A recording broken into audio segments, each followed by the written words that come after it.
ఎలా ధ్యానం చేయాలి అంటే రూపధ్యానం ఒకటి, భగవంతుడి యొక్క రూపాన్ని ధ్యానించడం. రామకృష్ణ పరమహంసుల వారు ఉన్నారు, మనం ఎవరైతే మంత్రదీక్ష తీసుకున్నామో జపం చేసుకునేటప్పుడు ధ్యానం చేసుకునేటప్పుడు వారి రూపాన్ని ఊహించుకుంటాం మనసులో, హృదయాల్లో ఆ రూపం మీద ధ్యానం చేస్తూ ఉంటాం. ఇప్పుడు ఏమవుతుంది, ఏ రూపం అయితే మనం ధ్యానం చేస్తున్నామో ఆ రూపం యొక్క లక్షణాలు మనకు వస్తాయి. రామకృష్ణ వారి లక్షణాలు ఏంటి?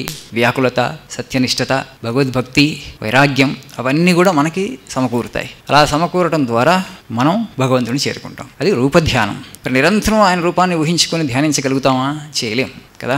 అందుకని ఆయన జీవితాన్ని చదివామనుకోండి, ఆయన సాధనామయ జీవితాన్ని చదువుతూ పోతున్నాం అనుకోండి, ఆయన లీలలు అవన్నీ మనకు అర్థమవుతాయి. అవి వాటి మీద చదివినంతకాలం వాటి మీద ధ్యానం చేస్తున్నట్లే. రామాయణం చదువుతున్నాం అనుకోండి, రామకథ అంటే భగవంతుని మీద ధ్యానం చేస్తున్నాం, ఆయన లీలల మీద ధ్యానం చేస్తున్నాం, రూపం మీద ధ్యానం చేస్తున్నాం, సందేశం మీద ధ్యానం చేస్తున్నాం. ఆ విధంగా మన మనస్సు ఏ వ్యక్తి గురించి అయితే మనం చదువుతున్నామో, ఏ వ్యక్తి గురించి ఆలోచిస్తున్నామో, ఏ వ్యక్తి రూపాన్ని చూస్తున్నామో ఆ వ్యక్తి యొక్క లక్షణాలు మనకి వస్తాయి. రాముడు అంటే దేవుడు అని మనకు తెలుసు, రామకృష్ణ అంటే సిద్ధిని పొందిన వారు మనకు తెలుసు. అదే భాగవతాన్ని చదివారనుకోండి, కృష్ణుడి మీద ధ్యానం అవుతుంది. ఇది భక్తి యోగం ప్రకారం ధ్యానం.